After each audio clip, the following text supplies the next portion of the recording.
আপুনি যদি এতিয়ালৈকে চৰকাৰী টয়লেটৰ বাবে অনলাইন বা অফলাইন আবেদন কৰা নাই তেন্তে আজিৰ এইটো ভিডিঅ' আপোনাৰ বাবে অতিকৈ গুৰুত্বপূৰ্ণ হ'ব। এইটো ভিডিঅ'ত মই আপোনাক দেখুৱাম যে আপুনি মোবাইলৰ জৰিয়তে ঘৰতে বহি আপুনি কেনেকৈ চৰকাৰী টয়লেটৰ বাবে অনলাইন আবেদন কৰিব পাৰিব। যদি আপুনি এখন চৰকাৰী টয়লেটৰ বাবে আবেদন কৰে তেন্তে আপুনি ডাইৰেক্টলি আপোনাৰ একাউণ্টৰ চৰকাৰী টয়লেটৰ টকাখিনি লাভ কৰিব পাৰিব আৰু এই টকাখিনি ডাইৰেক্ট আপুনি আপোনাৰ একাউণ্টত লাভ কৰি আপুনি নিজে চৰকাৰী টয়লেট এখন বনাব পাৰিব। সো বন্ধু-বান্ধৱসকল, আজিৰ মূল ভিডিঅ'টো আৰম্ভ কৰিছো। আশা কৰিছো আপোনালোকে ভিডিঅ'টো সম্পূৰ্ণ চাব যাতে এইটো ভিডিঅ' চাই আপুনি এখন চৰকাৰী টয়লেট লাভ কৰিব পাৰে আৰু অনলাইন আবেদন কৰিব পাৰে। প্ৰথম ভিডিঅ'ৰ ডেছক্ৰিপশ্যনত এটা লিংক দিছো, সেই লিংকত ক্লিক কৰি আপুনি ডাইৰেক্ট পেজলৈ আহিব পাৰিব। অহাৰ পাছত আপোনাৰ সন্মুখত এনেকুৱাকৈ ইন্টাৰফেচ আহিব। এতিয়া প্ৰথমতে আপুনি চাব পাৰিব ইয়াত দি আছে টিৰলাইন, ইয়াত আপুনি ক্লিক কৰিব। পাছত আপুনি চাব পাৰিব ইয়াত দি আছে সিটিজেন কৰ্নাৰ, ইয়াত আপুনি ক্লিক কৰিব। তাৰ পাছত আপুনি চাব পাৰিব ইয়াত দি আছে এপ্লিকেশ্যন ফৰ্ম ফৰ IHHL দি আছে, ইয়াত আপুনি ক্লিক কৰিব। ইয়াৰ পাছত আপোনাৰ সন্মুখত এনেকুৱাকৈ ইন্টাৰফেচ আহিব। প্ৰথমতে আপুনি আপোনাৰ মোবাইল নম্বৰটো ৰেজিষ্টাৰ কৰিব লাগিব। ইয়াৰ বাবে আপুনি চাব পাৰিব ইয়াত দি আছে সিটিজেন ৰেজিষ্ট্ৰেশ্যন, ইয়াত আপুনি ক্লিক কৰিব। তাৰ পাছত ইয়াত প্ৰথম আপুনি আপোনাৰ মোবাইল নম্বৰটো এন্টাৰ কৰিব। ইয়াৰ পাছত আপুনি গেট OTP ক্লিক কৰিব। তাৰ পাছত আপোনাৰ মোবাইল ফোনত এটা OTP আহিব, সেইটো ইয়াত এন্টাৰ কৰি আপুনি লগইনত ক্লিক কৰিব।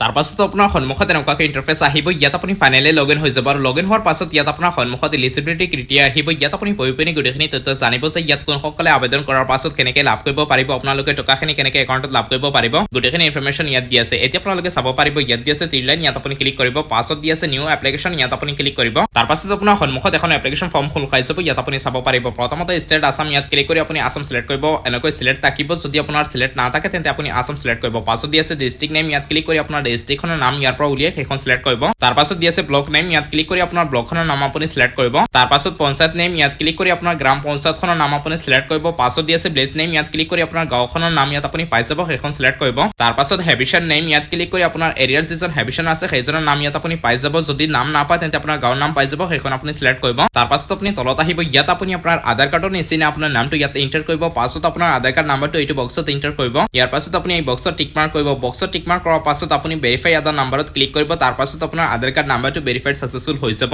ইয়াৰ পাছত আপুনি তলত আহিব, ইয়াত আপুনি চাব পাৰিব ফাদাৰ হাজবেণ্ড নেম দি আছে, ইয়াত আপোনাৰ দেউতাৰ নাম এন্টাৰ কৰিব আৰু যদি মহিলাৰ নামত আবেদন কৰি আছে তেন্তে আপোনাৰ হাজবেণ্ডৰ নামটো ইয়াত এন্টাৰ কৰিব। তাৰ পাছত দি আছে জেন্ডাৰ, ইয়াত ক্লিক কৰি আপুনি মেল নে ফিমেল ইয়াত আপুনি সিলেক্ট কৰিব। পাছত দি আছে কেটেগৰী, ইয়াত ক্লিক কৰি আপোনাৰ কেটেগৰী APL নে BPL যি হয় সেইটো আপোনাৰ সিলেক্ট কৰিব। তাৰ পাছত সাব কেটেগৰী, ইয়াত ক্লিক কৰি আপোনাৰ সাব কেটেগৰী জেনাৰেল SC আৰু ST আছে, ইয়াৰ পৰা আপোনাৰ যি হয় সেইটো সিলেক্ট কৰিব। পাছত দি আছে কাৰ্ড টাইপ, আপুনি আপোনাৰ আধাৰ কাৰ্ড নাম্বাৰটো ইয়াত ভেৰিফাই কৰাৰ পাছত আপোনাৰ আধাৰ কাৰ্ডৰ সম্পূৰ্ণ ডিটেইলছসমূহ ইয়াত আহি যাব, অটোমেটিকলি আপোনাক একো কৰিব নালাগে। তাৰ পাছত আপোনাৰ মোবাইল নম্বৰটো আপুনি যদি দিব বিচাৰে দিব পাৰে, ইমেইল ID দিলে দিব পাৰে, যদি নিদিয়ে তেন্তে একো নাই, এই দুটা অপচনেল আছে। তাৰ পাছত দি আছে এড্ৰেছ, ইয়াত আপোনাৰ আধাৰ কাৰ্ডত থকা আপোনাৰ এড্ৰেছসমূহ আপুনি ইয়াত কমপ্লিট লিখিব, আপোনাৰ ঠিকনাখিনি লিখিব। তাৰ পাছত এতিয়া আপুনি আপোনাৰ বেংক একাউণ্টৰ সম্পূৰ্ণ ডিটেইলছসমূহ আপুনি দিব লাগিব। প্ৰথম ইয়াত আপুনি আপোনাৰ IFSC কোডটো এন্টাৰ কৰিব। IFSC কোডটো এন্টাৰ কৰাৰ পাছত এইকেইটা বক্স অটোমেটিকলি ফিল হৈ আহি যাব, আপোনাক একো কৰিব নালাগে। আপুনি ডাইৰেক্টলি তলত আহিব, ইয়াত আপুনি চাব পাৰিব একাউণ্ট নম্বৰ, ইয়াত প্ৰথম বক্সত আপোনাৰ একাউণ্ট নম্বৰটো এন্টাৰ কৰিব। তাৰ পাছত আকৌ একাউণ্ট নম্বৰটো তলৰ বক্সত এন্টাৰ কৰিব। পাছত সোজফালত ক্লিক কৰি তাৰ পাছত সোজফালত ক্লিক কৰি আপুনি এইকেইটা ফৰ্মেটৰ মাজত আৰু আপুনি 200 KB সাইজত আপুনি আপোনাৰ বেংক একাউণ্টৰ যিখন পাছবুক আছে সেই পাছবুকখনৰ প্ৰথম পৃষ্ঠা আপুনি ফটো মাৰি সোজফালত ক্লিক কৰি সেইখন আপলোড কৰিব।